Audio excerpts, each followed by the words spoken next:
यदर्थमान्तोष्टम ब्रूहि सत्यम करोमि तत्। देवता, आप जिस कार्य के लिए पधारे हैं, कहे नाथ आप स्वामी हैं और मैं सेवक हूँ। प्रभु सेवक के पराक्रम से ही स्वामी के गौरव की वृद्धि होती है। अस्तनाथ शंभुधन भंज निहारा कोई कोई दास तुम्हारा। ऐसा कैसे हो सकता है राम? धनुष तोड़ने वाला दास और सेवक की पृष्ठभूमि पर नहीं रखा जा सकता, क्योंकि सेवक का धर्म है सेवक हित साहिब सेवकाई और करे सकल सुख लोभ विहाई। सेवक का धर्म तो सेवकाई का धर्म होता है। अगर वो सेवक है तो क्या करे? सेवकाई करे, और नहीं फिर सेवक नहीं है तो निकले बाहर आवे दुई हाथ करे लड़ाई करे। अगर लड़ाई न करे तो कैसी करे? सुनो, राम जय शिव धनु तोरा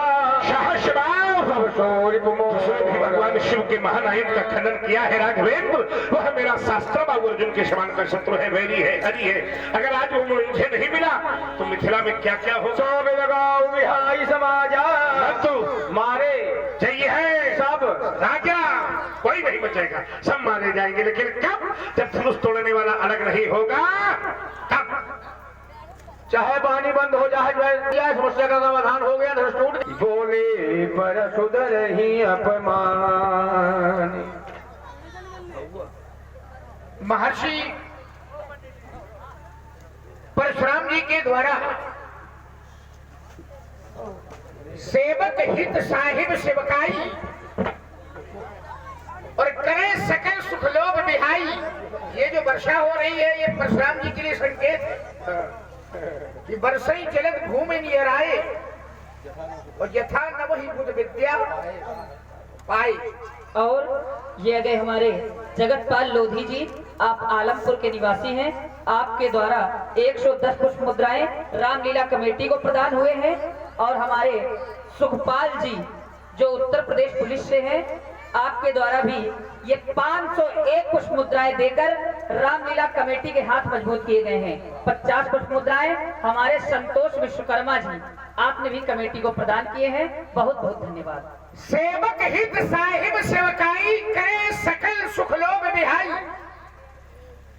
सेवक का हित किसमें है तो कहा साहिब सेवकाई।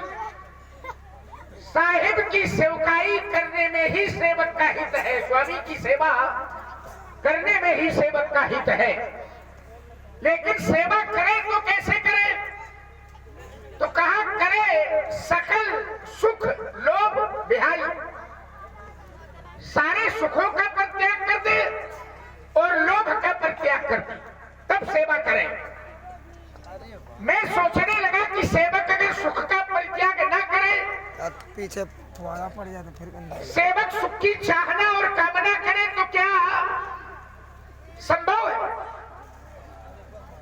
संसार में कुछ चीजें ऐसी हैं जो दुर्लभ नहीं, असंभव है। मिक्सर से लिए क्या क्या?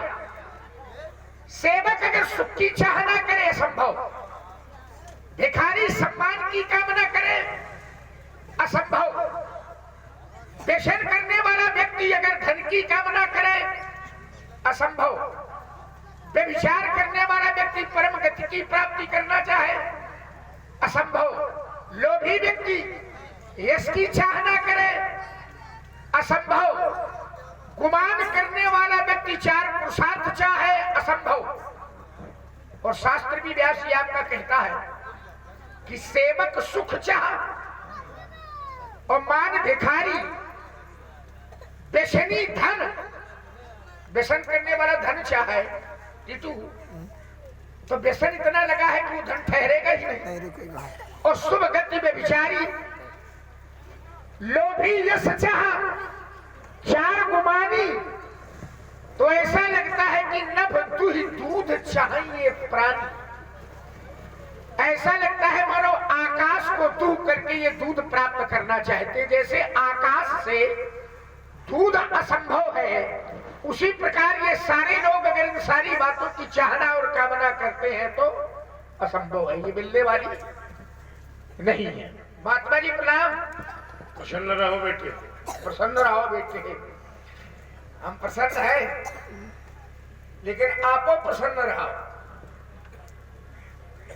व्यास जी, हमने कहा महात्मा जी प्रणाम। बोले प्रसन्न रहो बेटे, कहा कुछ बहुत बड़ा दबाव है का? और छोटा सा बालक अनुभव लोधी, आप आलमपुर के निवासी हैं, आपके द्वारा 11 पुष्प मुद्राएं सुंदर संवाद में प्रदान है। बहुत बहुत धन्यवाद। देखो कितना बिगड़ैल लड़का है, कहेगा कुछ दबाव है कहा। और हमारे आप देख रहे हैं नहीं, ये आशीर्वाद तो जो लगा सो लगा, पर ये शब्द जो आपका आया बड़ा बिगड़ैल है। तो हमने अंदाजा लगा लिया कि जो श्री गणेश हो रहा है वो ठीक ठाक हो रहा है। देखिए क्या भाषा है। हमने कहा महात्मा जी प्रणाम। बोले प्रसन्न रहो। अरे प्रसन्न रहो तो कम से कम प्रसन्न हुई के कहा। आशीर्वाद ठीक है, आशीर्वाद पर क्षेत्रान्वेषण थोड़ा है। प्रसन्न रहो, प्रसन्न रहो, चैतन्य रहो। क्या समस्या है? कुछ गड़बड़ी है? अच्छा दोबारा प्रणाम करो, की बार तुम्हारे अनुरूप वरदान देंगे, आशीर्वाद देंगे। आशीर्वाद नहीं अब तो वरदान मिलेगा। दोनों मिलेंगे। दोबारा हम जानते थे कि पहली बार में जल्दी जल्दी ठीक नहीं लोग हो पाते, दोबारा में, और दोबारा में कहो अच्छा करने के चक्कर में कहा पूरा सत्यानाश कर दिया। सत्यानाश। अच्छा दोबारा किए ले रहे हैं? करो। महात्मा जी प्रणाम। वंश समेत स्वर्ग में निवास करो। हम जानते थे कि सब चापर करोगे। तुम्हारे अनुरूप है। वंश समेत कहाँ निवास करो? स्वर्ग में। स्वर्ग में। बहुत बढ़िया। स्वर्ग अच्छा होगा? है ये अच्छा। अब हमें कहा वो आपको ज्यादा। अरे जहाँ अच्छाई की बात होती तो लोग कहते क्या स्वर्ग की तरह है, और जहाँ खराब आ रहे हैं बड़ा नरक पड़ा है। नरक तो स्वर्ग माने अच्छा ही होता है, नरक माने खराब। लेकिन कुछ लोग नरकों से ज्यादा खराब होते हैं। व्यास जी कैसा स्वर्ग जैसा है, क्या स्वर्ग है? और जब खराब की बात आएगी तो बोले क्या नरक है। लेकिन कुछ ऐसे होते हैं कि जो नरक से ज्यादा खराब होते हैं। नरक को हम देखते हैं तो नाक बंद कर लेते हैं, लेकिन कुछ ऐसे होते हैं जिनको देख करके नरक भी नाक बंद कर लेते हैं। सुन अघ नरकहु नाक सिकोरी। सुन अघ, उसके अघ और उसके पाप सुन करके नाक नरक बंद करती है। हम नरक को देख करके नाक बंद करते हैं। चलो वंश समेत कहाँ को जाओ? स्वर्ग को जाओ। स्वर्ग आना जाना लगा है तो स्वर्ग में। देखो कितना विचित्र प्रश्न पूछता है। आना जाना लगा हो चाहे न लगा हो, तो भेजने का काम हम बड़ी कुशलता से करते हैं, और शायद हमारे लिए भी प्रयास। चिंता न करो, भेज हम तुमको भी देंगे थोड़ी देर। चलो ये तो मन की कामना है, सोच रहे हो, मन के स्वप्न है तुम्हारे, पता नहीं कौन किसको कब भेजता है। और चिंता न करो आप। अभी अगर भगवान की कृपा बनी रही तो 2 घंटे बाद आपके नाम के सामने लिखा मिलेगा स्वर्गीय परशुराम। जाने क्या बोलता रहता है बालक। वंश समेत स्वर्ग को जाओ। जरा कुछ बहुत अच्छे लोग बैठे दिखाई पड़ रहे हैं, तो कुछ शास्त्रीय चिंतन थोड़ी बहुत। सभा में है जितने लोग सब गंभीर और गरु लोग हैं। गरु लोग हैं। एक व्यक्ति हंस नहीं परमहंस है। परमहंस। तो वंश समेत स्वर्ग को जाओ। हम जहाँ रहते हैं महाराज, वहाँ स्वर्ग का सुख बहुत छोटा लगता है। देखो व्यास जी, इसके इस वाक्य ने मेरे जीवन में आश्चर्य लाकर खड़ा कर दिया। कहाँ रहते हो? कहाँ रहते हो? क्यों व्यास जी? पता नहीं इनको कहाँ रहते? राम लखन दशरथ के ढोटा किसके बेटे हैं? दशरथ के। अब इनको ये तो पता होना चाहिए कि कहाँ रहते हैं। अयोध्या धाम में रहते हैं। अयोध्या के रहने वाले हैं महाराज। और अयोध्या नगरी नित्याम सच्चिदानंद रूपणी। एक शब्द प्रयोग है नित्याम। अयोध्या कैसी है? बोले अयोध्या नगरी नित्याम सच्चिदानंद रूपणी। यस्यांसेन वैकुंठे गोलोकादि, इसके अंश से, अयोध्या के अंश से गोलोकादि प्रतिष्ठित होते हैं। अयोध्या के अंश से वैकुंठ प्रतिष्ठा को प्राप्त करता है। अयोध्या के ही अंश से वो स्वर्ग प्रतिष्ठा को प्राप्त करता है। प्रमाण है कि यद्यपि सब वैकुंठ बखाना, वैकुंठ पिकता कुंठा सह वैकुंठा। नहीं पढ़ा लिखा तो है बालक, कहे हल्के में हल्के में नहीं, वशिष्ठ की पाठशाला का विद्यार्थी है। नहीं, तुम्हारी परिभाषा जो आई बड़ी अच्छी लगी, विगता कुंठा सा वैकुंठा। वैकुंठा तो यद्यपि सब वैकुंठ बखाना, वेद पुराण विदित जग जाना, पर अवधपुरी संप्रिय नहीं सो यह रहस्य जाने को, यह प्रसंग जाने को।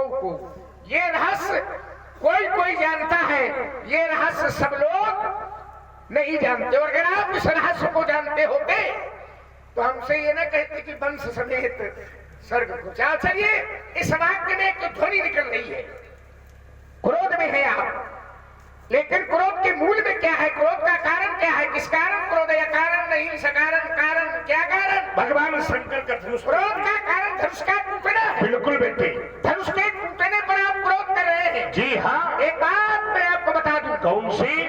अगर क्रोध का कारण धनुष का टूटना है, धनुष के टूटने पर आप क्रोध कर रहे हैं, तो बहु धन भी तोरी लधिकारी कबहू ना सरिस कसरिस असरिस आसरिस कबहू नकीन गोसाई। महाराज महिराज, मैंने बाल्यावस्था में बहुत सी धनुइयां तोड़ी थी। जब बहुत तोड़ी थी तो बहुत क्रोध नहीं था, एक टूटा क्रोध बहुत, तो क्या ये धन पर ममता? इस धनुष पर आपकी ममता है क्या हेतु, इसका हेतु, इसका कारण क्या है? पूज्यपाद प्रातः स्मरणी हम जानना चाहते हैं कि ये धन पर ममता, यही हेतु क्या? तपस्या समाचार जड़ने वाले अयोध्या के दुस्साहसी छोटे कुमार, तूने अपने दुस्साहस की परिकल्पना भी नहीं की होगी कि तेरे दुस्साहस का परिणाम कितना दुष्प्रभावी और दुष्भयंकर होगा। आइए जरा, मौसम प्रतिकूल है, फिर भी जो धारा बनी है उसमें थोड़ी सी यात्रा करने का प्रयास करते हैं।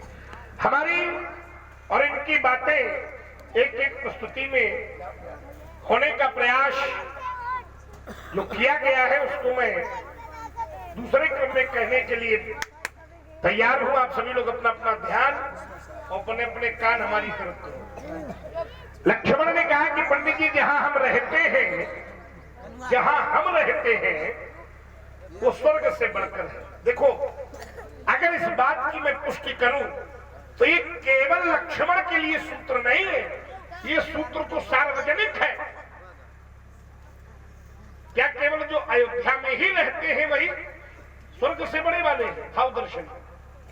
अगर तुम इस ओर जाओगे तो हम तो कहते हैं जो जहां रहता है, जिसका जन्म जहां हुआ है, उसके लिए उसकी मातृभूमि स्वर्ग से बढ़कर। सूत्र कहता है कि जननी जन्म भूमिश्च स्वर्गादप गरीयसी, मां और मातृभूमि ये दोनों स्वर्ग से बढ़कर होते हैं। तो केवल लक्ष्मण की मां और लक्ष्मण की धरती मां यानी अयोध्या, ये सूत्र तो सार्वजनिक है। आप लोगों का जन्म जहां हुआ है तो ईमानदारी से बताओ, क्या आपकी मातृभूमि स्वर्ग से बढ़कर नहीं है क्या? तो ये सबके लिए नहीं लगेगा, ये भाव दर्शन का सूत्र है। और लक्ष्मण कहते हैं जहां हम रहते हैं, तो ये प्रतिबंधित कर दिया, हम जहां रहते हैं ये सीमा में बंध गया। अगर तुम ये कहते कि बेटा पंडित जी, जो व्यक्ति जहां रहता है उसके लिए वह नगर, वह स्थान, वह जन्मभूमि स्वर्ग से बढ़कर है, तो हम भी इसको स्वीकारते। लेकिन तुमने कहा तो, लेकिन प्रतिबंधित करके कहा। अब जहां नीलेश का जन्म हुआ है, क्या इसके लिए स्वर्ग से बढ़कर नहीं है? तो इसलिए ये सूत्र सार्वजनिक होना चाहिए था। आइए, चूंकि एक यात्रा थोड़ी सी अच्छी हो जाए तो एक क्रम में बना रहा हूं। जैसे आप लोगों को ये शरीर पंचायतन पंच तत्वों से बद्ध मिला है, छित जल पावक गगन समीरा पंच रचित अति अधम शरीरा। हर जीव पंचायतन से बद्ध है। मेरा ध्यान वर्तमान परिवेश को देखते हुए श्री रामचरितमानस की ओर गया। तो प्रयास ये है कि कुछ नई नई चीजें निकल कर आप लोगों को मिले, जिसके लिए प्रयास किया गया है, प्रयत्न किया गया है। तो श्री रामचरितमानस भी पंचायतनबद्ध ही है। अगर इसको आध्यात्मिक स्वरूप से शरीर माना जाए तो श्री रामचरितमानस भी पंचायतनबद्ध है। कैसे? अब जैसे मानव शरीर में चित जल पावक गगन समीरा ये 5 तत्व है, उसी प्रकार ये रामचरितमानस श्लोक, चौपाई, दोहा, सोरठा और छंद, इन 5 चीजों से मिलकर के ही बने। 6वीं चीज आपको नहीं मिलेगी। तो ये भी पंचायतनबद्ध है। आपकी अयोध्या महत्वपूर्ण है, इससे हमें कुछ लेना देना है, हमें उससे कोई लेना देना नहीं है। लेकिन मेरा ध्यान जब एक यात्रा के लिए मैं एक निर्माण कर रहा हूं, मेरा ध्यान जब अयोध्या शब्द की ओर गया, तो इस पंचायतन में 7 सोपान है। यही मां रुचिर सप्त सोपाना। 7 कांडों में अयोध्या शब्द 6 कांडों में कहीं नहीं आया। 6 कांडों में अयोध्या शब्द नहीं है। अरे 6, हाँ 6, एक ही बात है। 6 कांडों में अयोध्या शब्द नहीं है। 6 सोपानों में अयोध्या शब्द नहीं है। 7वें सोपान में अयोध्या शब्द, वहां भी अयोध्या नहीं आया, अयोध्या आया है। लेकिन व्याकरण से जब इस शब्द को देखा गया तो व्याकरण ने कहा कि जकारो यकारो नास्ति भेद, जा और या में कोई भेद नहीं होता है, इसलिए उसी को अयोध्या कह दिया गया और उसी को अयोध्या मान लिया गया। एक बार इस पूरे ग्रंथ में ये शब्द आया है। आखिर अगर ये आपका शब्द गरिमापूर्ण है, शब्द पर चोट है, तो पूरे ग्रंथ में केवल एक बार ही क्यों आया है? बात रही ममता की, तो ममता हमारे जीवन पर नहीं हो सकती, क्योंकि रस रस सुख सरित सर पानी और ममता त्याग कर ही जिम ज्ञानी। इसलिए हे राजा के छोकरे, बोलत तो ही न शभारी धन भी शम त्रिपुरार धनु विदित सकल संसार। चलिए, आपने कहा कि जननी जन्मभूमि से स्वर्गादपि गरियसी, माता और मातृभूमि स्वर्ग से भी बढ़कर के है। मैं अगर आपसे पलट करके पूछूं कि अगर एक श्लोक भी पढ़ा गया है, कहा गया है, तो किसके संदर्भ में कहा गया? जननी जन्मभूमि स्वर्गादपि गरियसी, ये श्लोक अगर पढ़ा गया है, कहा गया है, तो किसके द्वारा कहा गया है और किसको माध्यम बना करके कहा गया है? वो भी मूल में अयोध्या है, अयोध्या के संदर्भ में ही कहा गया है। सुंदर सुन रहे हैं आप सभी लोग, लक्ष्मण जी और क्या ये? अच्छा चलिए, तो ये श्लोक भी जो आप कह रहे हो, ये अयोध्या की ओर जा रहा है, दूसरी तरफ नहीं जा रहा है। अयोध्या को माध्यम बना करके राम जी के मुख से कहा जा रहा है, जननी जन्मभूमि से स्वर्गादपि गरियसी, हमारी माता और मातृ। अच्छा चलो, मैंने यथार्थ दर्शन बताया और आपने कहा भाव दर्शन में तो सबकी जन्मभूमि स्वर्ग से बढ़ करके है। अगर इसको भी मान ले भाव दर्शन में, तो हमारी जन्मभूमि कौन है? अयोध्या है। और अगर हम अयोध्या को, अपनी जन्मभूमि को स्वर्ग से बढ़ करके बता रहे हैं, तो तुम्हें तो प्रसन्न होना चाहिए कि अपनी जन्मभूमि को स्वर्ग से बढ़ करके बता रहा है, कोई अंकित नहीं कर रहा है। ये भी बात हमारी तरफ जा रही है, उसमें तर्क की क्या आवश्यकता बनी है? अब देखिए, आप क्या कहते हैं? अगर तुम्हारी अयोध्या स्वर्ग से बढ़ करके है, ये अगर मगर न लगाओ, क्या संशय है तुम्हें कि अयोध्या स्वर्ग से बढ़ करके नहीं है? ये अगर लगाना, आपका अगर कहना, इसका मतलब है कि अयोध्या के का कुछ विरोध में खड़े होगा। दुनिया की निगाहें अयोध्या में लगी है, ये अगर मगर देख रहे हैं अयोध्या में है? सारे संसार सबकी जन्मभूमि है, सब लोग रहते हैं अपने। अयोध्या में लगा है कि नहीं लगा है? सबका ध्यान अयोध्या में लगा है, केंद्रित है अयोध्या में।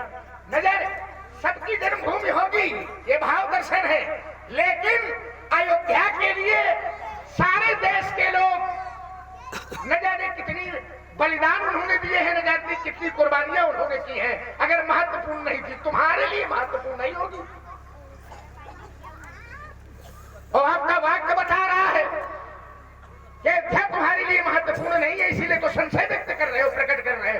चलो खैर, इसको छोड़ते हैं। आपने कहा कि यात्रा नहीं करते हैं, तो नई यात्रा में आपने कहा कि रामचरितमानस के पंचायतन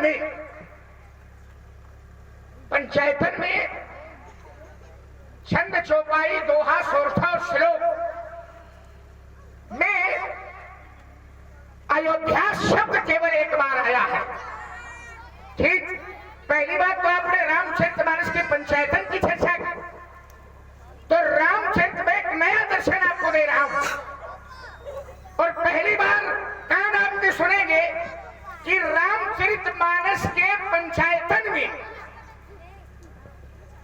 रामचरितमानस के पंचायतन का जो योग है, जो आपने बताया छंद, चौपाई, दोहा, सोरठा, श्लोक, ये 5 विभाग हैं। और पांचों का जो योग है वो जानते हो कितना? छंद, चौपाई, दोहा, सोरठा, श्लोक मिला करके पूरे पंचायतन का योग कितना? 10,665।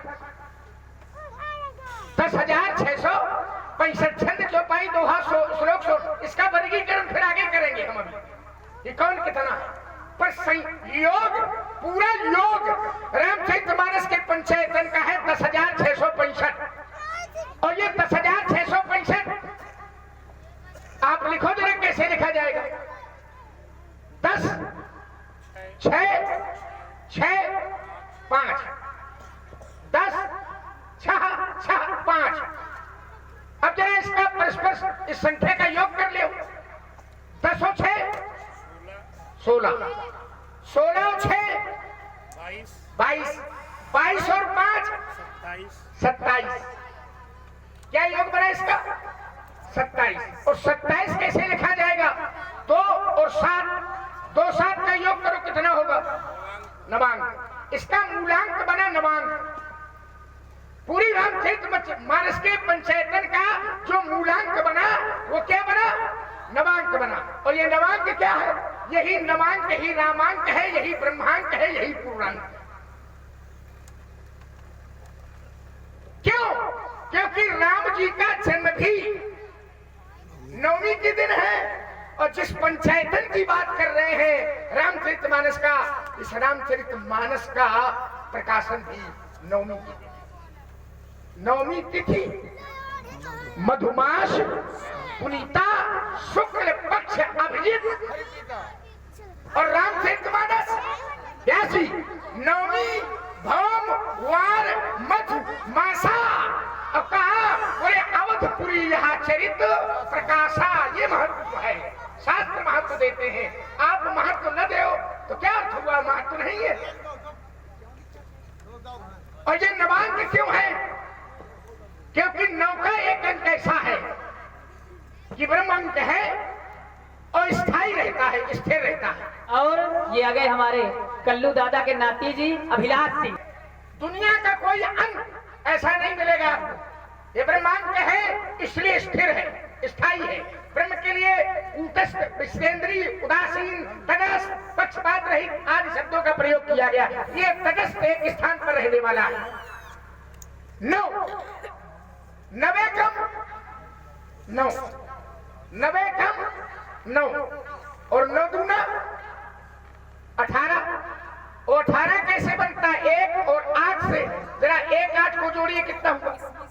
9 9 दिया 27। और 27 कैसे बना? 2 और 7 से 2 7 को जोड़िए, कितना हुआ?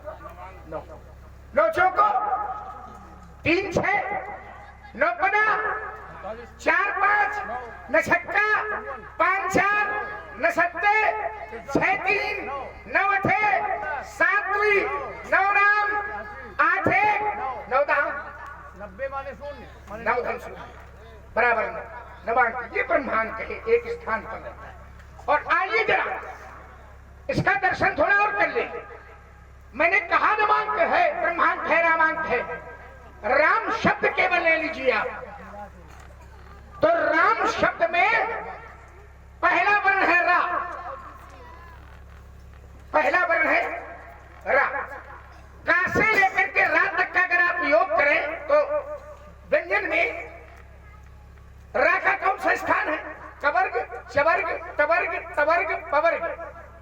25 पापा बाबा माँ 25 या और रा 25 दो 27। व्यंजन में रा का स्थान है 27वां और रा में बड़े आ की मात्रा है आ तो 27 और 2 29 और फिर है माँ 25वां स्थान है 29 और 25 को जोड़िए 54 हो गया। 54 हो गया। और 54 कैसे बना 5 और 4 से और 5 4 का योग नवांग। यही सीता में है। पहला वर्ण है सा 32वां स्थान है सा का बड़े की मात्रा है आ ई 32 और 4 36 फिर ता 16वां स्थान है ता का 36 और 16 52 और ता में भी बड़े आ की मात्रा है तो 52 और 2 54 राम में है 54 सीता में है और 54 का योग कितना हुआ 108 तो 1 धन 0 धन 8 बराबर 9 और जब किसी के लिए लिखा जाता है सम्मान में महापुरुषों के लिए तो श्री 108 पूर्ण मधात्म विदम पूर्णाद पूर्ण उदिच्यते। इसलिए महाराज ये भूमि बड़ी महत्वपूर्ण है आपके लिए नहीं है। थोड़ा संशोधन करो कुछ विचार। चलिए आइए इस पर थोड़ा सा चिंतन कर लेते हैं। व्यास जी महाराज हमारे बैठे हैं और सभी लोग बड़े ध्यान से सुन रहे हैं। इन्होंने कहा कि पंडित जी तो मेरी ही बात हो गई ना, जननी जन्म भूमश्च स्वर्गातम करिए से। तुमने अगर ये न कहा होता कि हम जहां रहते तो हम ये तर्क ही न बनाते। हम कह देने पर तुमने प्रतिबंधित कर दिया था। हम कहते हैं कि जो जहां रहता है भगवान, अगर ये सूत्र राम ने दिया है तो इसको ज्यादा मानना चाहता। मां और मातृभूमि स्वर्ग से बढ़कर के होती है। चलिए इन्होंने पूरा व्याख्या करते हुए, अच्छा स्वर्ग मैं एक चिंतन और शास्त्र का दे रहा हूं। अगर स्वर्ग इतना महत्वपूर्ण नहीं है, व्यास जी आपका ध्यान आकृष्ट करूंगा, तो अयोध्या के एक राजा हुए थे प्रसन्न और बाबा विश्वामित्र ने उनको कहा भेजने का प्रण ठाना था। अगर स्वर्ग से अच्छी अयोध्या थी तो फिर अयोध्या में बने रहते। यानी स्वर्ग का अपना महत्व है। अयोध्या अच्छी है, बहुत अच्छी है, अयोध्या का विरोध नहीं है, लेकिन शास्त्र कहते हैं कि जब बाबा विश्वामित्र ने त्रिशंकु को सशरीर स्वर्ग भेजना चाहा तो देवताओं ने उनको वहीं से धकेल दिया। यहाँ बाबा विश्वामित्र ने नीचे से तपोवन लगा दिया तो वहीं लटक गए। भीषण झगड़ा हुआ, युद्ध हुआ। बाबा विश्वामित्र का देवताओं से नाराज हो गए ब्रह्मा जी, तो एक नूतन सृष्टि के सृजेता बन गए। तो अगर स्वर्ग महत्वपूर्ण नहीं है तो फिर अयोध्या वाले भी मरने के बाद कहाँ जाते? और अभी मरेंगे तो कहाँ जाएंगे? दोनों बातें। चलिए बात आ गई जब शास्त्र की, तो लक्ष्मण के द्वारा बड़ा अच्छा और सारगर्भित उत्तर दिया गया। दुर्भाग्य ये है कि वर्तमान में रामचरितमानस को के विषय में कुछ भी न जानने वाले लोग भी इस ग्रंथ के ऊपर उंगली उठाते हैं, जिन्हें ककहरा नहीं है ना, यही बात है। का ज्ञान नहीं है और राजनीतिक रोटियां सेकने के लिए इस पर उंगली उठाते हैं। इसलिए व्यास जी ये चर्चा होना इसलिए भी आवश्यक है, कम से कम जो इस पर उंगली उठाते हैं वो सुने कि इसका वास्तविक गूढ़ार्थ क्या हो सकता है। लक्ष्मण ने कहा कि इस संपूर्ण ग्रंथ का योग 10,665 है। आइए एक भाव में भी इसमें इन्होंने कहा कि नवांग 9 का जो अंक है तो वो ब्रह्मांक है। तो बेटा जिस समय 9 के अंक की चर्चा मैंने की तो तुमने राम को 9 से घटित किया, तुमने सीता को 9 से घटित किया, तो मेरा ध्यान ब्राह्मण वर्ण की ओर चला गया। तो ब्राह्मण के कर्म जिस समय भगवान ने गीता में 18वें अध्याय के 42वें श्लोक में बताए हैं तो वहां 9 कर्म ही ब्राह्मण के बताए हैं। समो दमः स्तपः शौचम क्षान्तिराजनमेव च ज्ञान विज्ञान आस्तिक्यम ब्रह्म कर्म नवांक हुआ। एक बात और रख रहा हूं, 9 से जुड़ा। अब इस ग्रंथ का अधिकतम भाग 9 से जुड़ा।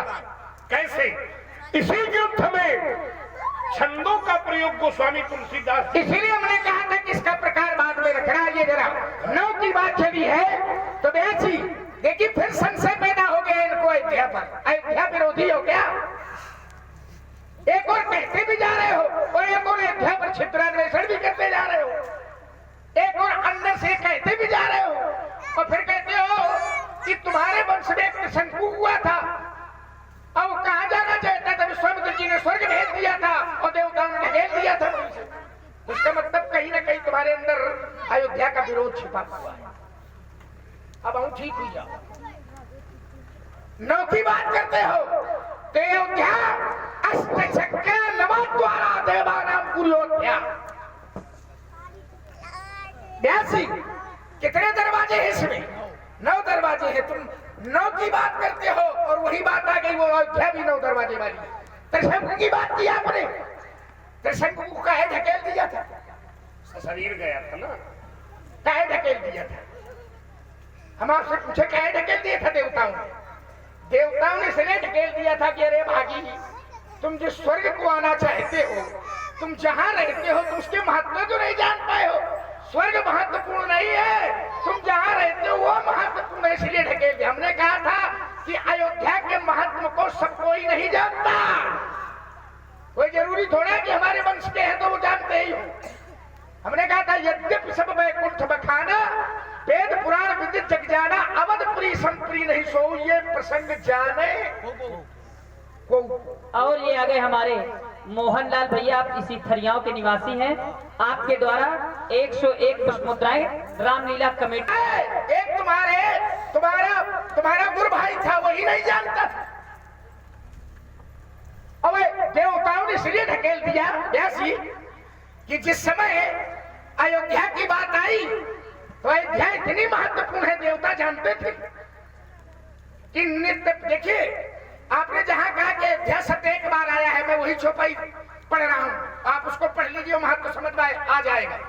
कहा ये उत्तरकांड में, और क्या ये कि देवता ऐसी, देवता ऋषि महात्मा स्वर्ग के जितने लोग हैं वो नित्य प्रति सकल अयोध्या आवही और देख नगर विराग विश्राम। यही चौपाई पढ़ लेते आप। नित्य प्रति पाठ कहीं है, दिन प्रति 2 पाठ है।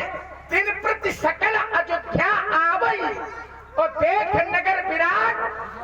देवता आते हैं और एक दिन नहीं आते हैं, रोज आते हैं, स्वर्ग छोड़ छोड़ करके आते हैं। काहे आते हैं अगर महत्वपूर्ण? और नगर को देख करके विराग विश्राम, अपना वैराग भूल जाते। ये इतनी महत्वपूर्ण है। अब आप कहते हो काहे ये मरते हैं तो कहाँ जाते हैं, कहाँ स्वर्ग जाते हैं कि नहीं जाते? इसका मतलब कहीं ना कहीं किसी न किसी कोने में अयोध्या विरोध तुम्हारे बैठा हुआ है। आओ जरा 9 की बात करते हो तो एक छोटा सा और दर्शन दे रहा हूं। आपने ब्राह्मण कहा, 9 गुण है ब्राह्मण के।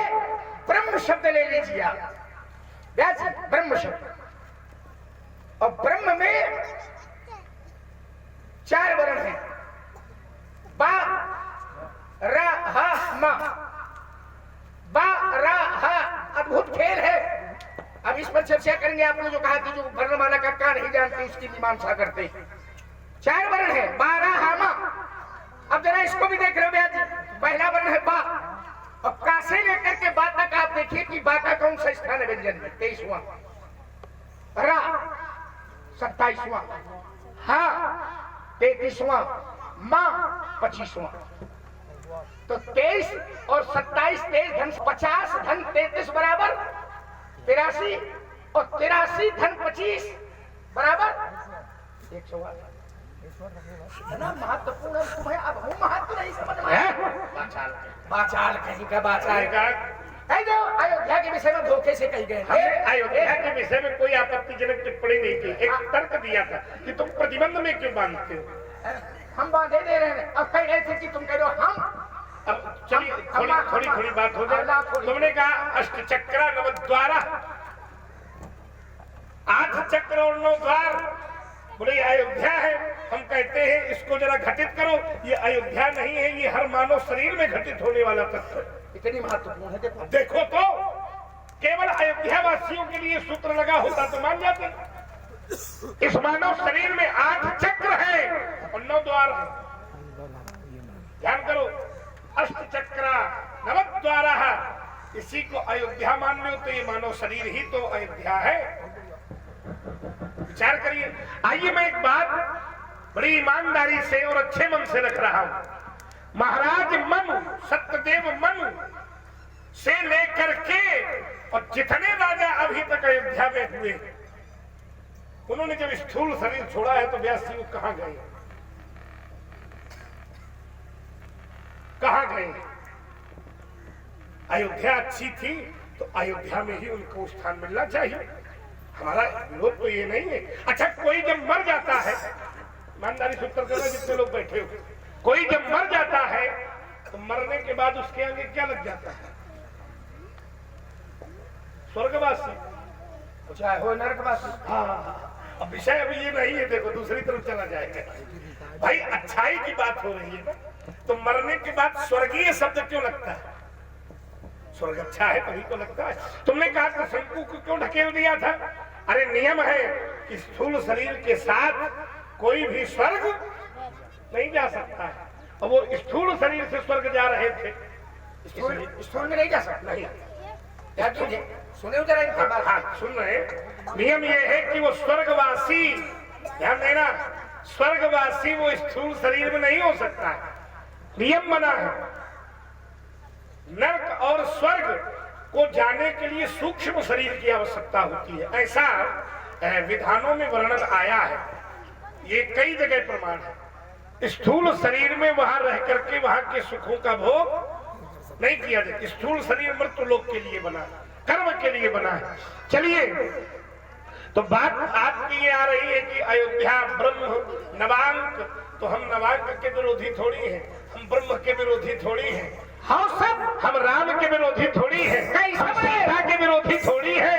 अब क्या सिद्ध करना? अब बचाव भी करते जा रहे हो, कैसे भी विराट विराट कहतो जात हो। विराट विराट क्यों भाई व्यास जी कहतो जात हो? एक यात्रा के लिए कह रहा हूँ। चलिए, कोई यात्रा बनेगी, यात्रा बनेगी, वो बन गई है यात्रा। सब बहुत सुधी लोग हैं, वो समझ रहे हैं। अब देखिए जरा, अष्ट चक्र नव द्वारा देवानाम पूर्वोध्या, 8 चक्रों 9 दरवाजे वाली कौन नगरी है? अयोध्या। आप उसको मानव शरीर से घट किया। 9 दरवाजे वाली दूसरी नगरी विश्व में क्यों नहीं? अयोध्या क्यों? अगर महत्वपूर्ण है, नगरी तो बहुत है संसार में, पर दूसरी नगरी क्यों नहीं है? एक ही क्यों है? बहुत सुंदर सुन रहे हैं आप लोग लक्ष्मण परशुराम जी का। देखिए अयोध्या, अयोध्या व्यास जी महाराज, इस अयोध्या को लेकर के एक यात्रा ऐसी भी है महाराज। अयोध्या का महत्व आपने कहा कि वो स्वर्ग क्यों जाते हैं, लोग क्यों जाते हैं स्वर्ग, क्यों लिखा जाता है स्वर्ग? ये जानते हैं? फिर एक दर्शन में रामचरितमानस का ले रहा हूँ। तमाम नगरी है, महत्वपूर्ण है, उसमें भी ये विशेष स्थान दिए। बोले कैसे? बोले 4 खान स्वर्ग लोग जाते हैं, पुण्य जब ज्यादा होते हैं तो कहाँ जाते हैं? स्वर्ग जाते हैं। और जब पुण्य क्षीण हो जाते हैं तब फिर यही लौटाते हैं। ये बात सही है। पुण्य क्षीणे विनश्यति मृत्यु लोक के। जानते सब पर थोड़ी मानते कम हो। शास्त्र कहते हैं तो उसको तो मानना ही पड़ेगा। अब देखिए जरा, अयोध्या का महत्व क्या है? बोले 4 खाने जग जीव अपारा। वाह, 4 खान जग जीव अपारा। और ये 4 खान है कौन? अंडज, पिंडज, श्वेतज, उद्भिज। अंडे से जो पैदा हुई ये सृष्टि, पिंड से हम आप सब, श्वेतज पसीने इत्यादि से, उद्भिज वृक्ष इत्यादि। ये 4 प्रकार की सृष्टि है। 4 खान जग जीव अपारा, अवध तजे तनु नहीं संसार। अयोध्या में मरते हैं तो नहीं संसार, फिर संसार से के आवागमन से छूट जाते हैं। वो कहाँ मिलते हैं? क्या क्या अयोध्या में मरने वाले आवागमन से छूटते हैं? अच्छा, ईमानदारी से उत्तर करो जितने लोग बैठे हो। मरते समय जीव कहाँ जाना चाहता है? कि मृत्यु के समय हमें कौन सी नगरी मिले? हर व्यक्ति चाहता है कि भोलेनाथ की शरण में। कहाँ? काशी। वाह, हाँ, काशी मरणान मुक्ति।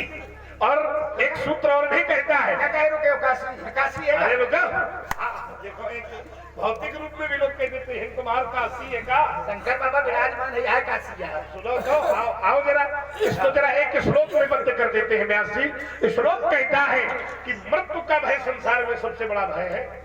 अनुभव करो, मृत्यु का भय सबसे बड़ा भय है। क्या कह रहे हैं? अरे कुछ कह रहे हैं कि परशुराम का ज्यादा ये परेशान कह रहे हैं कि ज्यादा चक्कर में नहीं, वो कह रहे हैं तो ये परशुराम कह रहे हैं कि फरसा लिए यहाँ तो मैं थोड़ी दूरी ही बनाए रखो, है ना। आइए व्यास, एक शास्त्र का श्लोक मुझे याद आया है और आपने एक श्लोक पढ़ ही दिया है सूक्ति में, तो मैं एक श्लोक से बद्ध कर रहा हूँ कि मरना संसार में कहाँ मंगलकारी है। तो शास्त्र कहते हैं कि मरणम मंगलम यत्र, जहाँ मरना भी मंगलकारी है। मरणम मंगलम यत्र, जहाँ मरना मंगलकारी है, बोले कहा? बोले विभूतिश्च विभूषण, यहाँ का आभूषण ही भस्म भस्म है। बोले गरीब नगरी, बोले चक्कर में न रहना। कौपीनम यत्र कौशेयम, जहाँ की लंगोटी तक रेशम की बनती है। सा काशी के नमीयते, ऐसा कौन है जो उस काशी के विषय में न मान्यता रखता है? देखिए, एक होती है ब्याज निंदा और एक होती है ब्याज स्तुति। ब्याज माने बहाने, बहाने से निंदा करना और बहाने से स्तुति करना। अब जैसे मैंने कहा अयोध्या बहुत महत्वपूर्ण, अगर महत्वपूर्ण होती तो आपको कह देना चाहिए कि लक्ष्मण महत्वपूर्ण। एक समानांतर एक नगरी रख रहे हो, हम उसके विरोधी नहीं है, लेकिन इस समानांतर नगरी रख करके अयोध्या का विरोध कर रहे हैं। अब हम ठीक हुई जाओ, पढ़े लिखे लोग बैठे हैं, ध्यान करना जरा। ब्याज निंदा, ब्याज स्तुति। ब्याज माने बहाने से। चलो तो बहाने से निंदा करना और बहाने से स्तुति करना। अब कई बार आपने कह दिया, देखिए एक और प्रमाण दे रहा हूं। एक तुम्हारा गुरु भाई था, अयोध्या में रहता था, अयोध्या के प्रभाव को नहीं जानता था, तो अयोध्या छोड़ दी उसने। कहाँ चला गया? उज्जैनी। अब उज्जैनी शब्द भी एक बार आया है। क्या भाई, उज्जैनी शब्द पूरी रामचरितमानस में एक बार आया और अयोध्या शब्द एक बार आया है। क्या उज्जैन का महत्व है कि नहीं है?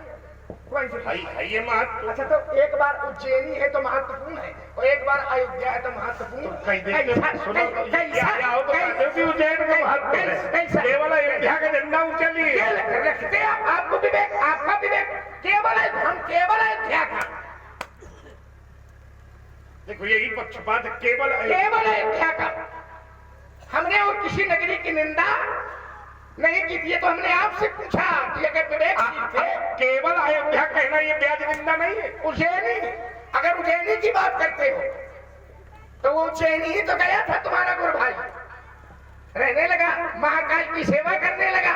रामचरितमानस के प्रेमी पाठक लोग बैठे और व्यास जी क्या किया उसने कहा, एक बार दुकान पड़ गया अयोध्या में, तो अयोध्या छोड़ दी उसने, उज्जैनी चला गया। तब उसको पश्चाताप हुआ। हो सकता है कि जो उन कही रहे हो थोड़ी देर बाद तुम्हें का पश्चाताप होगी, गड़बड़ कही रहेगा विचार। और उसने कहा क्या कि तब मैं अयोध्या का प्रभाव नहीं जान पाया, लेकिन अब जाना मैं अब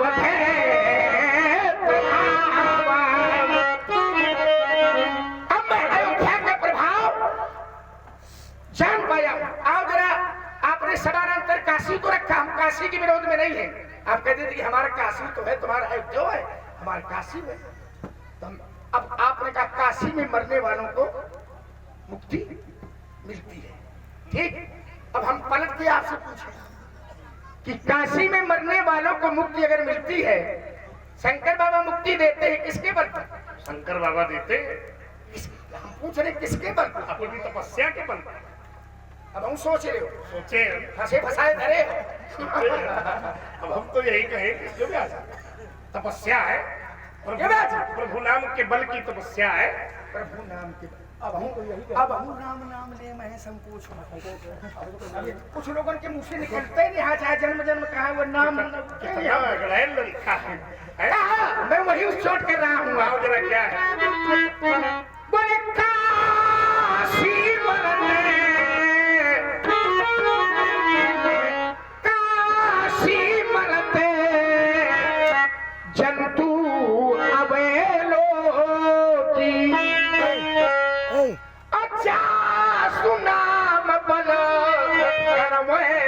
पुरुषोत्तम।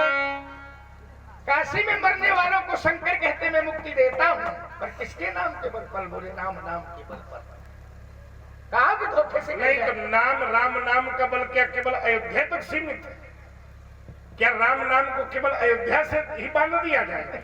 अरे नाम का प्रभाव तो इतना है कि चाहे जहाँ हो उस नाम का प्रभाव है। कौन नाम? राम नाम। अब कहो तब तो है?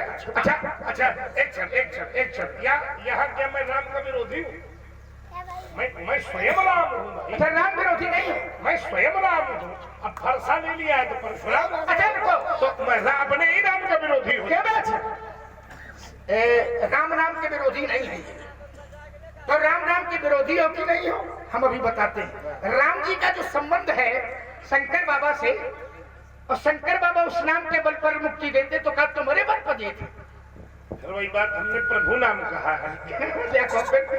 अच्छा, ऐसा बोले कैसे कैसे विरोधी हो? हम बता रहे हैं विरोधी। धनुष तोड़ने वाले के विरोधी हो कि नहीं? अब देखेंगे उसको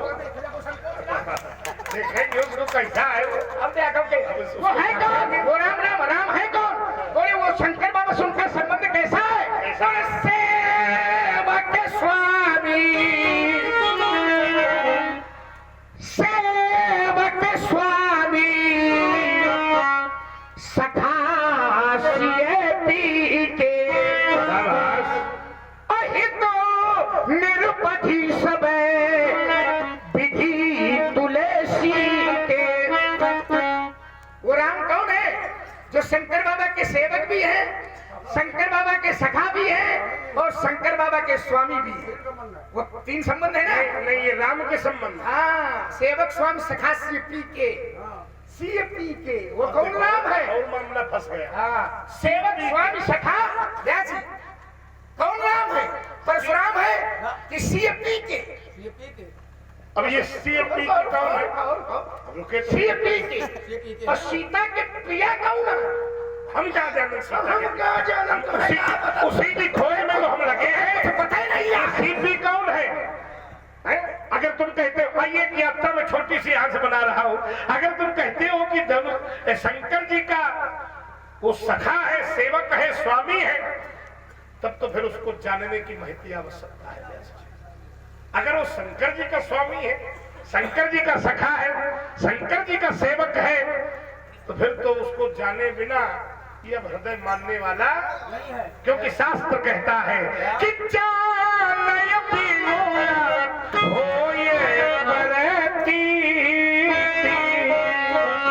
अगर इतना रहस्य खुला है, शास्त्र कहता है कि बिना जानकारी के प्रतीत माने विश्वास और बिना प्रतीत होय नहीं प्रीति। बिना विश्वास के प्रीति नहीं होगा। फिर शास्त्र कहता है कि प्रीत बिना नहीं भक्ति दहाई। खगेश चले गए चिकना। फसाव हो गए तो बोले हम क्या जानन। अब आप हमें लगा कि हमने आपको ठीक कर लिया और 70% ठीक कर लिया कम से कम जानने के लिए, और तो उन्मुख हो गए। अब तो बड़ा विरोध कर रहे हैं और हमने जैसे फंदा बनाया चारों तरफ से घेरा, तो बोले फिर तो जानने की जरूरत है। चलो काम हो गया कि नहीं हो गया? चलो इसको हम छोड़े देते हैं। फंदा बनाया? अरे फंदा ऐसा फंदा है कि बड़े बड़े नहीं निकले। तुम्हें कहा का पड़ो कि अब तो जानने की जरूरत है। चलो ठीक है जान, पर फिर थोड़ी चूक हुई गई। क्या? अभी बड़ी वाली चूक की, अब धीरे धीरे घट के थोड़ी चूक करेगी। क्या रह गई? आपने कहा जाने बिन न होए प्रतीति, अब बिन प्रतीत होए नहीं प्रीति, प्रीति बिना नहीं भगत जिम खगेश जल के अर्धारी। आपने रामचरित मानस की बिल्कुल ठीक पड़ी है, जाने बिन न होए प्रतीति, लेकिन यही के थोड़ी ऊपर वाली पढ़ मूल छोड़े दे रहे हो। मतलब की छांट ली, और जहां से व्यास जी उस पक्ष का समर्थन जा रहा था तो चौपाई हटा ली। सोच रहे हो कि कौन लक्ष्मण का मानो, कहीं कौन आप लोगों को जानकारी। ये ऊपर वाली पढ़ाओ, काहे के मारे पढ़ाई पढ़ाओ न पढ़ाई, काहे के मारे पढ़ाओ न पढ़ाई। ऐसे हमने कहा था एक से व्यास जी पढ़ाओ, बोले न पढ़ेंगे। हमने कहा पढ़ाओ। कहा न पढ़, धारा तो 90 अंश का। 90 अंश का कौन? अरे 90 अंश नहीं, 360 अंश का बना दिया गया है अभी। अच्छा, अभी हम बताएंगे कैसे। पुनि धनु नभ मंडल सम भयउ मंडलाकार गोलाकार। हाँ, इसका मान कितना होता है? 360 अंश होता है। नीलेश बता दियो अपनी पाठशाला में ले जाओ, उन्हें थोड़ी बन के आओ। चलो अपनी पाठशाला आओ। आपने जहाँ यात्रा किए जाने बिंद होए पर चीटिस के ऊपर एक करधारी महाराज लिखी है। क्या लिखी है? जानना पहले नहीं, जानने के पहले भी कुछ है। ठीक है, जानना पर जिस यात्रा की ओर जानना है आपका, वो जानना, देखो वो जानना, उसके जानना पहले नहीं है, जानने के पहले और कुछ है। जी क्या है? क्या है? तो कहा राम कृपा बिन सुने खगराई। ये है ऊपर वाली चौपाई। राम कृपा बिन सुन खगराई और जान न जाए राम प्रभु। अब है वो तुम्हारी वाली जो पढ़। जाने बिन न होए प्रतीत, बिन प्रतीत होए नहीं, प्रीत बिना नहीं भक्ति दहाई। जिम खगेश जल कैच। पहले राम कृपा, फिर जान। तो राम कृपा को किनारे धरे हो और जानकारी पे छलांग लगाए हो। व्यास जी क्या राम कृपा के बिना उसको जाना नहीं जा नहीं जाना जाना जा सकता? नहीं जाना। बोले सो जानब अरे सत्य संग प्रभाव। अगर हमें सत्संग की प्राप्ति हो जाए तो उसकी जानकारी का प्रयास किया जा सकता है।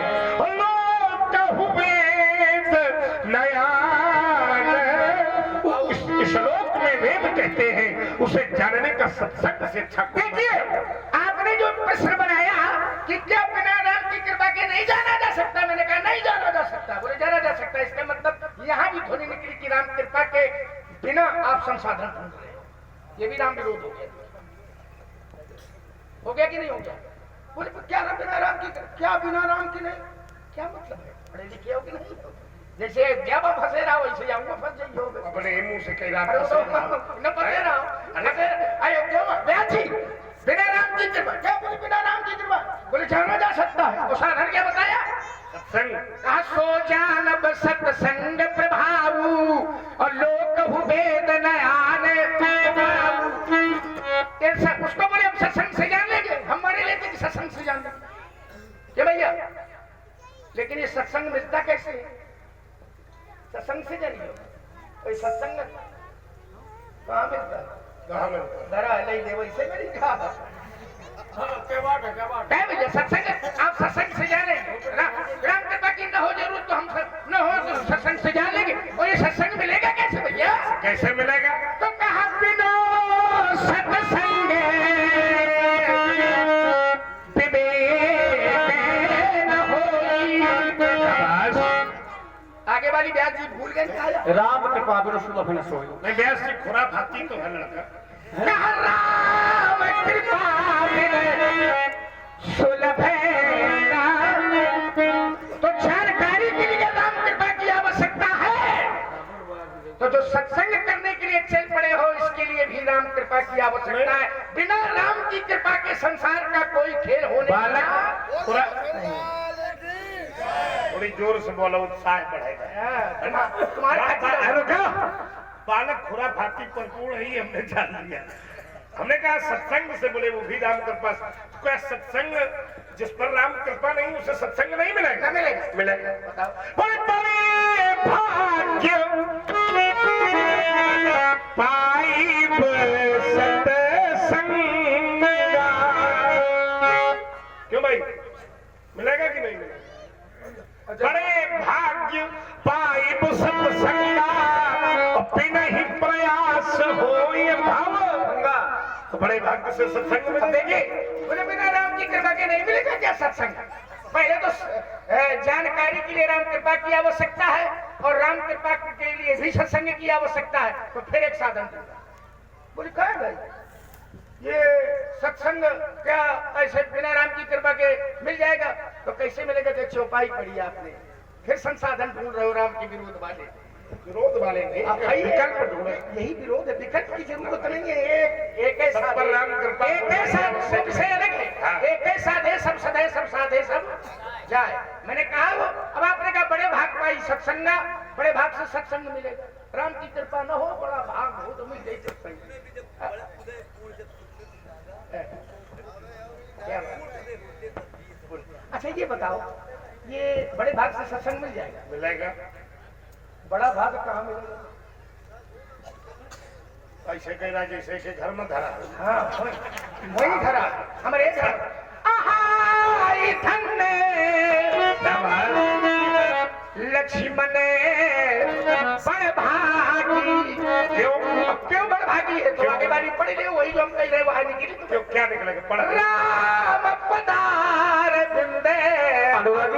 अच्छा तो क्या केवल लक्ष्मण भर भागी है? सही नहीं है। नहीं, विषय यही है। तुमने कहा हमारे घर में मिलेगा, हम कहते हैं तुम्हारे घर के बाहर भी मिलेगा, इन लोगों को भी मिलेगा।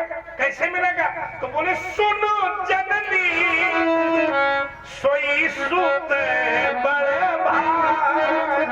क्या हमारे घर में मिली? विषय में नहीं है। सुन जननी सोई सुत बड़े भागी और जे बिंदुमा तू बचन अनुरागी। क्या सी? जो भी यद्यपि इन्होंने विषय को घुमा दिया, कैसे वो ज्यादा फसाव था। आप मैंने पूछा था कि बड़ा भाग कहाँ मिलेगा? प्रश्न था कि बड़ा भाग कहा तुम्हारे घर में मिली। तो हमने बताया था कि मूल जिस राम की बात कर रहा हूँ वही मिलेगा। हाय धन्य लक्ष्मण बड़ भागी, क्योंकि राम पदार बिंद अनुराग। तो चौपाई इन्होंने पढ़ी हमारे घर में मिली।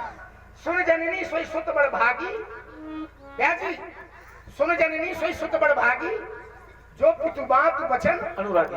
अनुरागी। ये चौपाई कहाँ मिली? जो नहीं पढ़ रहे हैं।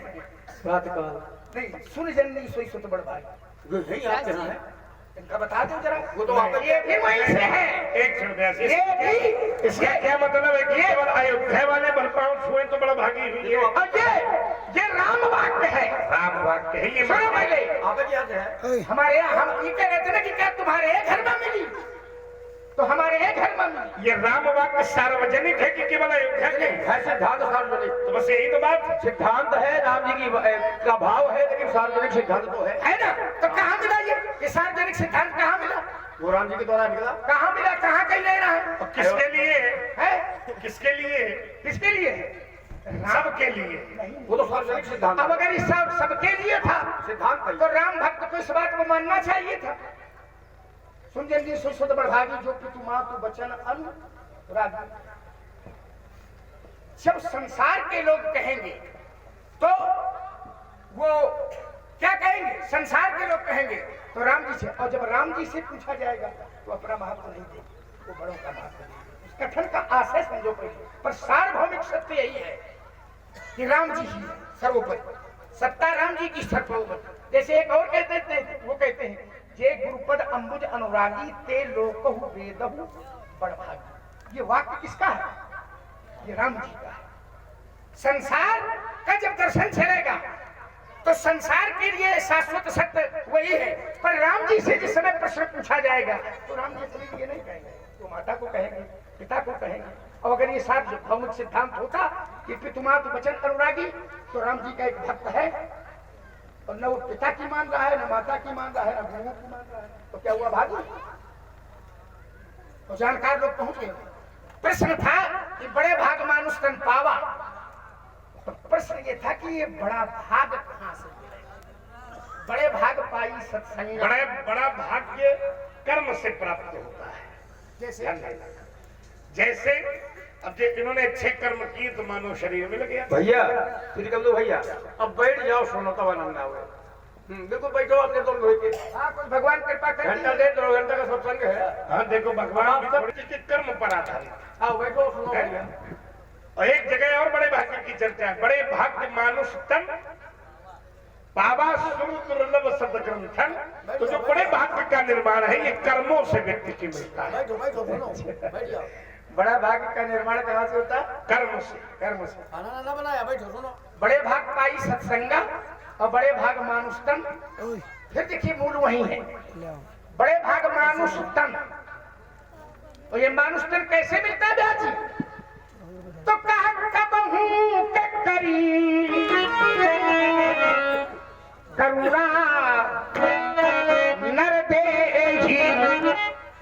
परमात्मा कभी करुणा कर देता है तो नर देही, नर देही वाले मानव शरीर पेट कौन दे, ये भी वहीं चला गया।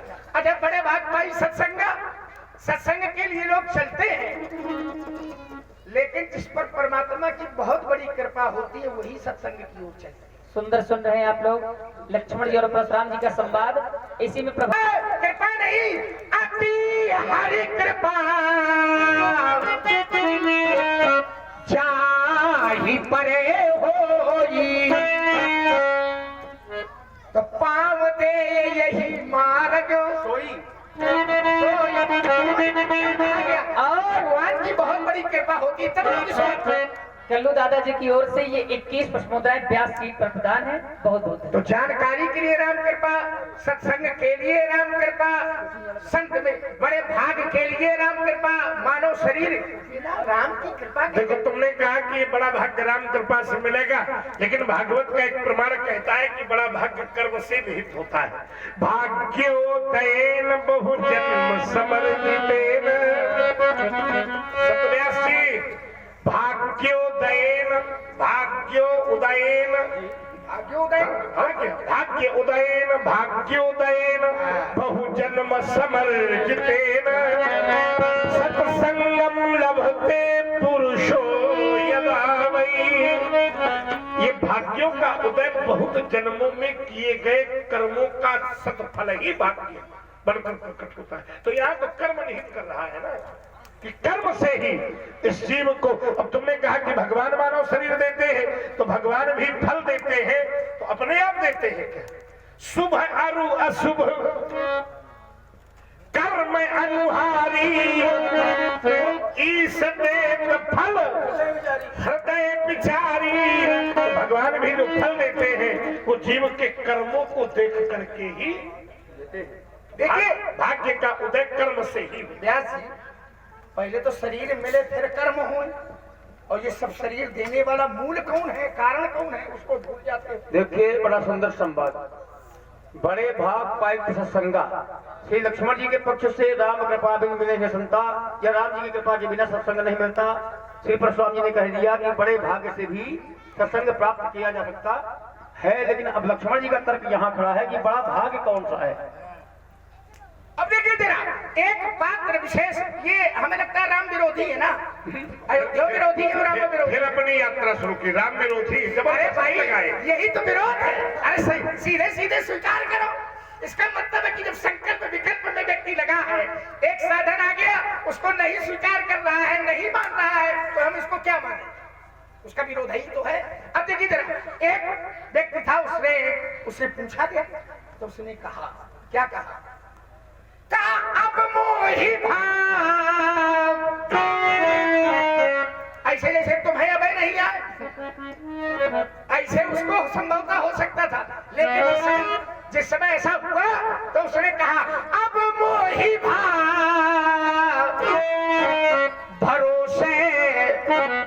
अब वो पाठ नहीं करेंगे, मुनिवंता कि बिना हरि कृपा मिले नहीं संता। परमात्मा जो है निज जन जान राम मुहि संत समागम की। अच्छा, ये संत बिना राम कृपा के नहीं मिलेंगे? मिलिएगा, मिलिए। बताओ। देखो पुण्य पुण्य बिना मिलही न संता, और ये पुण्य पुण्य भी कर्म से नहीं। ये आ गए हमारे ठाकुर श्री राम सिंह जी भदौरिया, आपके द्वारा 501 पुष्प मुद्राएं रामलीला कमेटी को प्रदान किए गए और 151 पुष्प। समझ में आ रहा है? बहुत कठिन तो नहीं चल रहा। सरल है कि तो फिर सुनो। अब ये ताली भी आपने बजवाई है, ये भी वही बाजी है, आपका वही का विरोध कर दे। राम कथा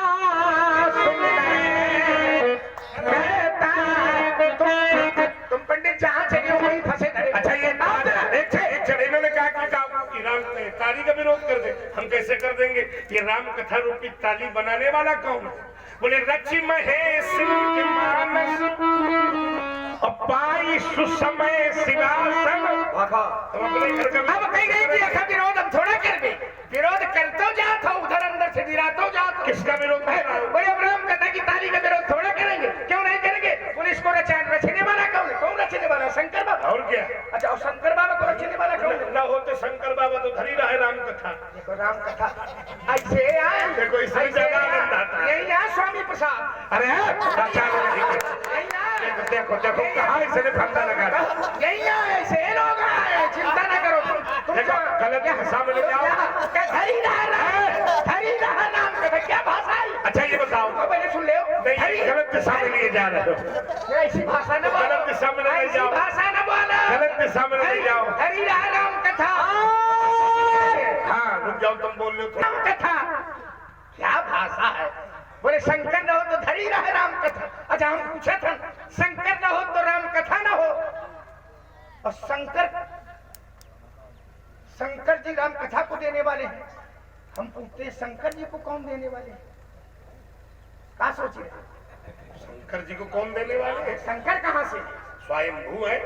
अरे शास्त्र का प्रमाण दे। स्वयंभू तो अगर है तो प्रमाण दो शास्त्र। अच्छा अगर नहीं है तो कहाँ से, ये तुम बताओ जरा। वो भी वहीं से, कहाँ से?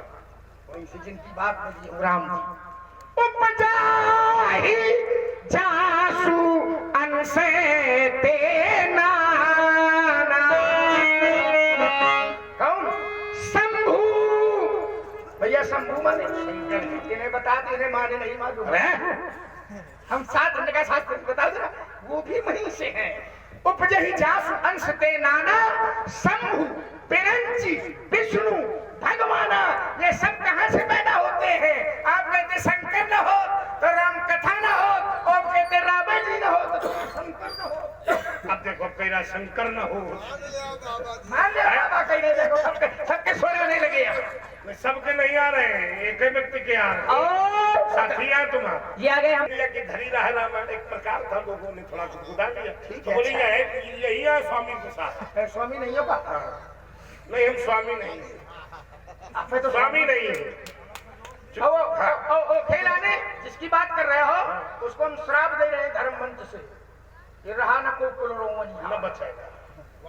और ये फरसा ले धनुष तोड़ने वाले के विरोध में खड़े हो, और जो सनातन धर्म की अवमानना कर रहा है, सनातन धर्म का अपमान कर रहा है, राम कथा का अपमान कर रहा है, भगवान राम का अपमान कर रहा है, उसके लिए कोई प्रयास नहीं है। अच्छा ये धनुष सनातन का नहीं है क्या?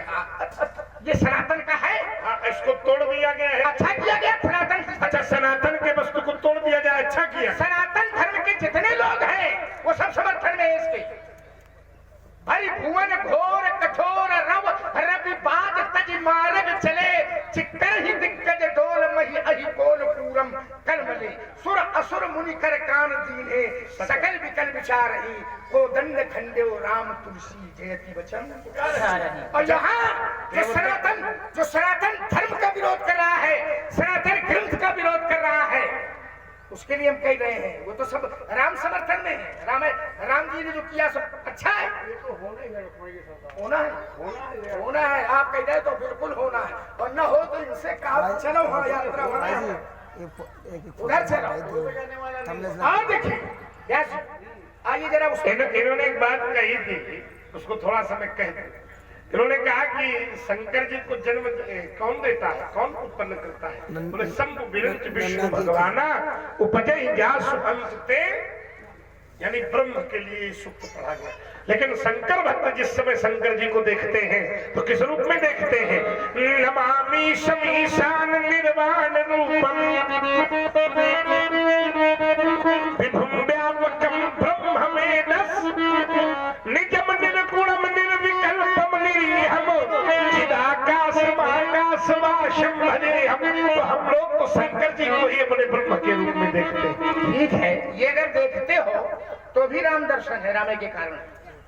पूछो कैसे? ब्रह्मवाणी गीता में वो कहता है कि कोई शक्ति की उपासना करता है, कोई शिव की उपासना करता है, कोई किसी की उपासना करता है, कोई किसी की उपासना करता है, कोई किसी की उपासना करता है। लेकिन जो लोग भी जिसकी भी उपासना करते हैं वो राम परमात्मा उसको उसी रूप में मिलते हैं। अगर कोई शिव की उपासना करेगा तो शिव के रूप में, वही है ये क्या ये जो भाव इन्होंने दिया उसका भाव है कि ये यथा माम प्रपद्यन्ते तांसि तथैव भजामि, जो जिस रूप में भी मेरा भजन करता है व्यासी, मैं उसको उसी रूप में मिलता हूं। अगर आप शिव के रूप में शिव जी की भक्ति करते हैं तो शिव के रूप में भी वही मिलता है। कोई शक्ति की उपासना करता है, शक्ति अगर उसको मिलती है तो शक्ति के रूप में भी वही परमात्मा मिलता है। मूल ये था है तो यही से आप उसका खंडन कर रहे हो, लड़ाई यही बात की है, विषय इतना है केवल। आओ जरा रामचरितमानस की चर्चा चली तो रामचरितमानस के जिज्ञासु जानकार लोग पोषक लोग बैठे हैं। जिस पात्र ने इस ग्रंथ की अवमानना की है, अभी हम आपको बताएंगे सनातन धर्म के साथ जितना बड़ा खिलवाड़ हो रहा है। पता है आपको, हम इंद्राचल में तपस्या कर रहे हो, न जाने कितना कूड़ा करकट सम्मिलित किया जा रहा है पुराणों में भी, और जो ऐसे सनातन धर्म के ग्रंथ है उन पर भी, मनुस्मृति में भी, हाँ सब मूल भाव का तिरस्कार किया जा रहा है। बनी बनाई चीजें उसमें जोड़ करके अपना भाव जोड़ा जा रहा है, अपना भाव। देखिए जैसे इसमें कहा कि वो आचार्य तुलसी ने रामचरितमानस में ब्राह्मणों का बड़ा पक्ष लिया है, चतुर्थ वर्ण की बड़ी निंदा की है, बड़ी अवहेलना की है। वो तो चौपाई का ढोल गमार शूद्र पर सुनारी बोले सकल ताड़ना के संदर्भ बिना देखे अगर कोई व्यक्ति कोई बात कहता है। अब जैसे कोई पात्र अपने भक्ति मार्ग में कोई पात्र जब अपने को बढ़ा करके बतावेगा, अहंकार का जन्म होगा। जो पात्रता आप में है, जो गुण धर्म आप में है, उस गुण को आप नहीं प्रकट करते हैं। गुण अवगुण नहीं है, फिर भी आप बताते हैं हम सब अवगुण है। आप सब कुछ जानते हैं, सही है, लेकिन हम कुछ नहीं जानते। यही समर्पण है और यही भक्ति दर्शन है। अब देखिए जैसे हनुमान जी हैं तो वो कहते हैं एक मंद मैं मोह बस, कुटिल हृदय अज्ञान, मैं कुटिल हूँ, मंद हूँ, मोह के वशीभूत हूँ, अज्ञान। लोग हो तो कहते हैं हनुमान जी के बड़ी निंदा तुलसी ने की है। बताओ मंद बता दिए तो मंद बुद्धि का बता दो। इस राम कथा को समझने के लिए, इस चरित्र को समझने के लिए बहुत बड़ी आवश्यकता है। परमात्मा की जब कृपा हो, अब इनमें कहा बिना कृपा के इसको समझा भी नहीं जा सकता। सबसे बड़ी बात है ये कृपा पात्र लोग नहीं। अब आप भी अच्छे लगने लगे क्योंकि बिना कृपा के नहीं समझी जा सकती। यही तुम्हारा तो सही। आओ जरा, हम मुस्कुरा रहे हैं इसलिए कि तुम बाचाल बहुत हो। अच्छा बताओ, सही कह दे तो बाचालता है। अरे हम भगवान के विरोधी थोड़ी है, नहीं हो भी हम परमात्मा के विरोधी थोड़ी है। जो दिन भगवान विरोधी हुए ये तो उन्हीं दिन सब बिगड़ दिए। आओ जरा एक चौपाई लेके। क्या कहा ब्याजी पूरी विप्र इस पर ज्यादा बढ़ देते, सील गुणहीन बोले शूद्र, बोले बड़ी निंदा की गई उनको। देखिए आचार्य तुलसी ने बिल्कुल मीमांसा की है सत्य सत्य। जहां पूज्य विप्र कहा है वहीं दूसरी ओर आचार्य तुलसी के संपूर्ण वांग्मय में इसी को पढ़ ले तो आचार्य तुलसी ने एक अर्धानी और लिखी है, केवल प्रशंसा नहीं की है, सही मीमांसा की है। जहां पूजी है वहीं दूसरी ओर ये कहते हैं, क्या कहते हैं, का सोचिए विप्र, सोचिए विप्र, ये तुलसी की अर्धानी है। जो वेद विहीना कैसे हो तज निज धर्म विषय लीना। वो विप्र पूजनी नहीं है, वो सोचनी है। बहुत सुंदर। वो विप्र सोच, ये तुलसी ही का वाक्य है, ये तुलसी की अर्धानी है। पर तुलसी को समझ पाना, यहाँ दृष्टि नहीं है, दृष्टि उसमें लगी है कि हमें बात ये भाई इस ग्रंथ की सबसे बड़ी महत्ता और विशेषता यह है कि जितना सरलतम भाषा में लिखा है समझने में उतना ही कठिन है। बिना व्याकरण बोध के इस ग्रंथ की एक एक चौपाई के महामंत्र को समझा। देखिए इसमें व्यास अर्थ निकालने के कई तरीके होते हैं, लक्षण, व्यंजना इत्यादि, अभिधा, ये सब शक्तियां हैं। अब किस भाव से कहाँ किस वस्तु का प्रयोग किया गया है उसका अर्थ, शब्द कुछ होता है लेकिन उसका अर्थ कुछ होता है। शब्द है जैसे हम किसी को कहेंगे भाई बड़े विद्वान हो तो अच्छा हुआ कि उसकी विद्वता को स्वीकार कर रहे हैं, तो तुम बहुत विद्वान हो, ये कहां से दिया जाएगा? तो ये मूर्ख तो कहा ध्वनि नहीं, तुलसी ने लिख दिया, अर्थ कैसे लिया जाएगा? बोले ध्वनि अब रे बजना विद्य गुण जाति। शब्द बोला जाता है और शब्द ध्वनि देता है, अर्थ निकाल लिया जाता है। आप विद्वान हैं, एक ये है, और वही शब्द हो गए। आप विद्वान हो तो ध्वनि जो निकल रही है वो इसका मतलब है। अर्थ तो ध्वनि से भी लगाए जा सकते हैं, शब्द से नहीं। ध्वनि और एक इसलिए आचार्य तुलसी ने छोड़ा ही नहीं, कह दिया। अब देखिए जरा, जहां विप्र सम्मान की बात है और चतुर्थ वर्ण की निंदा की बात है, आचार्य तुलसी ने देखिए महाराज भगवान शंकर के मुख से कहलवा दिया। एक बार अंबा से भगवान शंकर कह रहे थे, पूछा गया कुल कौन धन्य है, कुल कौन पवित्र है? ये नहीं कहा कि बहुत ऊंचे कुल वाला अच्छा घर वाला, नहीं कहा। तुलसी को समझो तो पहले उन्होंने कहा, शंकर जी ने अपने मुंह से कहा, सो कुल धन्य उमा सुने, सो कुल धन्य उमा सुन, जगत पूज सुपनीत। अरे उमा वो कुल धन्य है, वो कुल पवित्र है, वो कुल जगत में पूजा करने योग्य है। कौन? तो कहा श्री रघुवीर परायण जहि नर उपाजे विनीत। जिस परिवार में एक राम भक्त पुत्र पैदा हो गया है, वो परिवार धन्य हो गया है, वो परिवार संसार में पूजा करने योग्य हो गया है। आचार्य जननी के साथ वसुंधरा गुणवती। भगवान का भक्त हो जाना भी ये प्रभु कृपा का ही शुभ प्रमाण होता है। शंकर जी की सेवा का फल है भगवान की भक्ति का मिल जाना।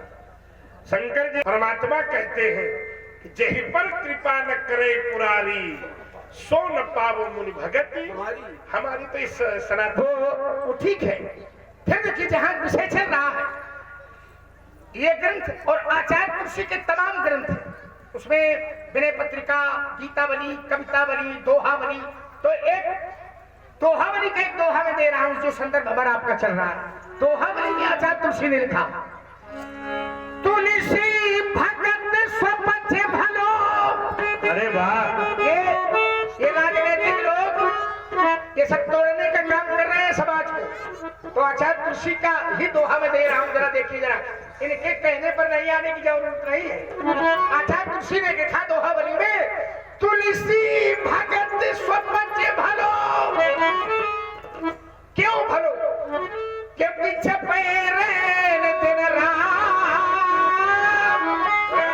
स्वपथ, स्वपच माने महत्तर, निम्न प्रजाति।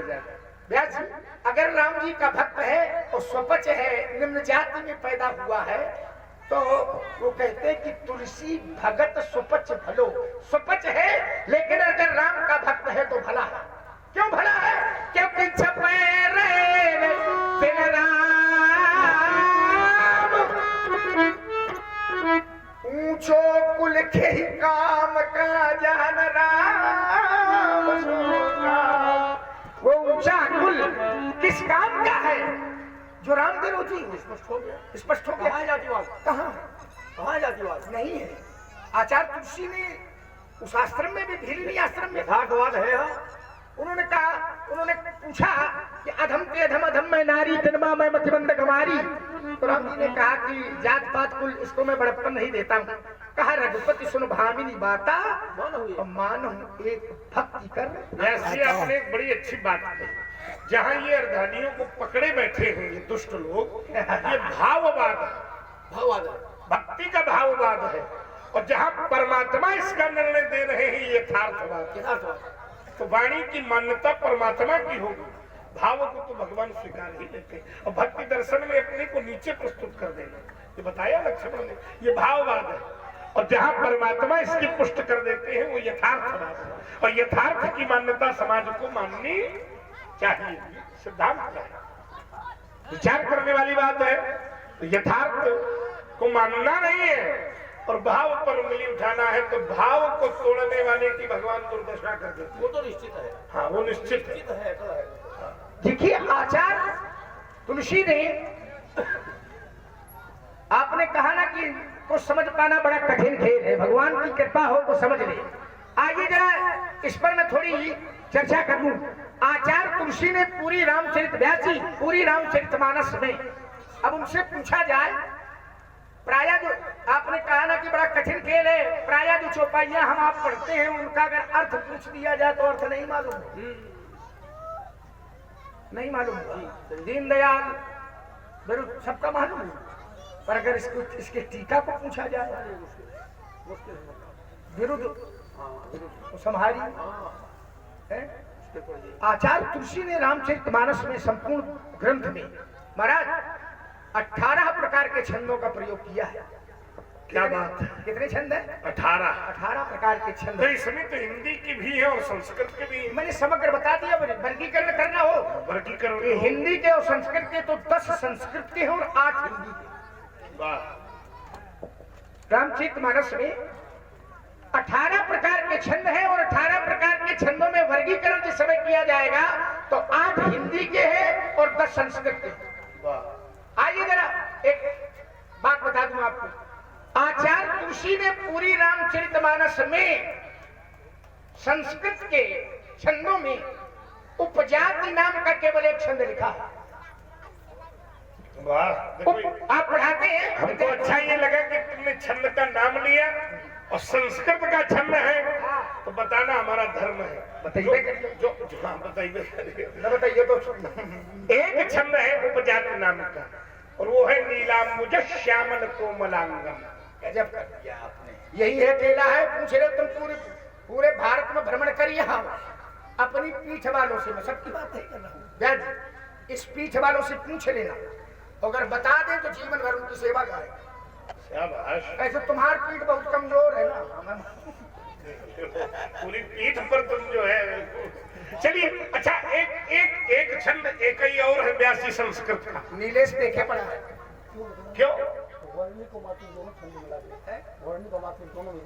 हाँ 18 ही है, 18 प्रकार के व्यास। आइए देखिए, अभी देखिए। आइए जरा एक छंद और एक ही, आपको बड़ा आनंद आएगा।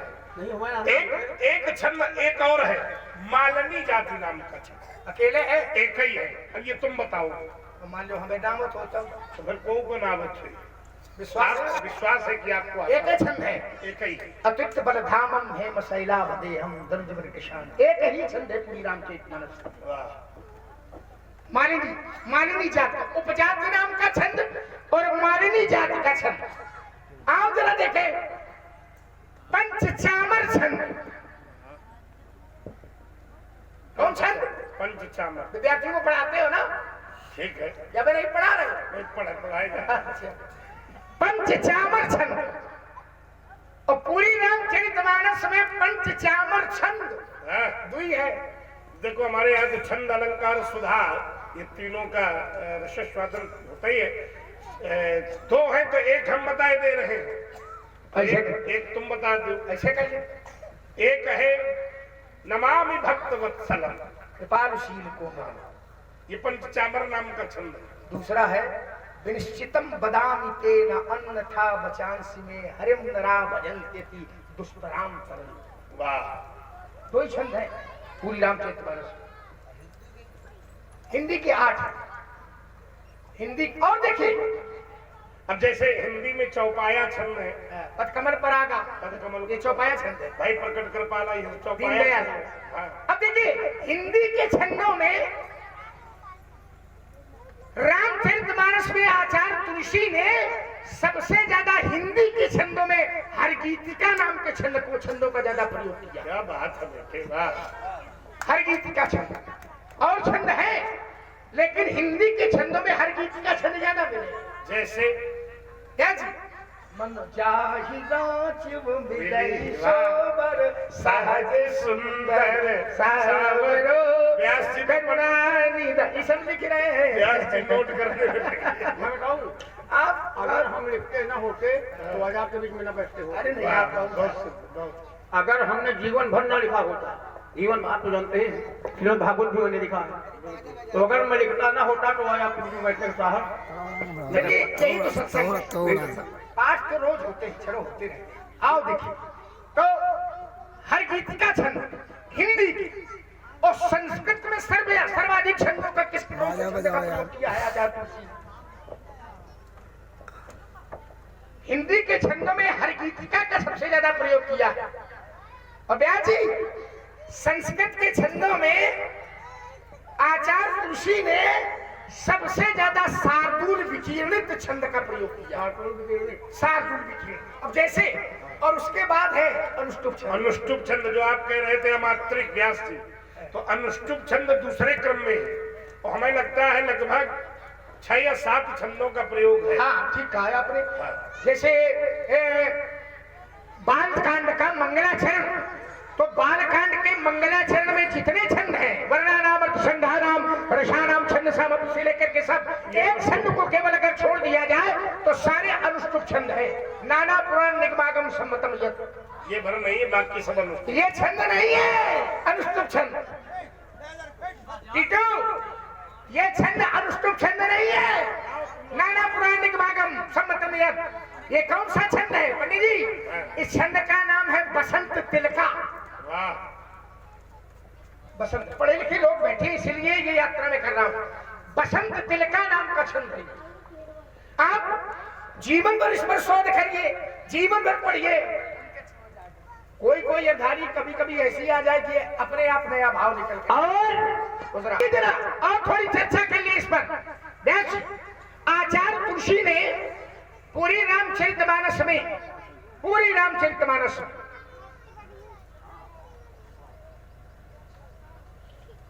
पंडित छोटी ई और बड़ी, ठीक है ना? ठीक है। छोटी ई और बड़ी और बड़ी, तो छोटी ई से केवल एक दोहा लिखा है और बड़ी ई से भी केवल एक दोहा लिखा है। एक दोहा पूरी रामचरितमानस में मिलेगा, छोटी से एक दोहा मिलेगा और बड़ी ई से भी केवल एक दोहा मिलेगा। एक काम व्यास जी हम कर रहे हैं, छोटी ई वाला दोहा हम सुनाई दे रहे हैं, ठीक है, और बड़ी ई वाला ही सुना दो, बात बन जाएगा। आइए जरा संभालो, छोटी ई वाला हम सुनाई दे। अच्छा हाँ, लंका कांड में जिस समय भगवान युद्ध कांड विश्राम देकर लौट रहे हैं तो छोटी ई के दोहे का प्रयोग भगवान के मुख से किया गया है। यहाँ से तू बांधे वयरू थापे वो शिव सुख धाम,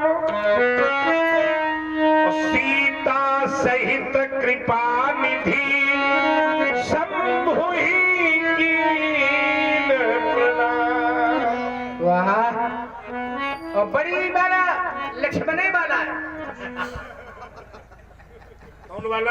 लक्ष्मणे वाला। फिर से एक बार कहो।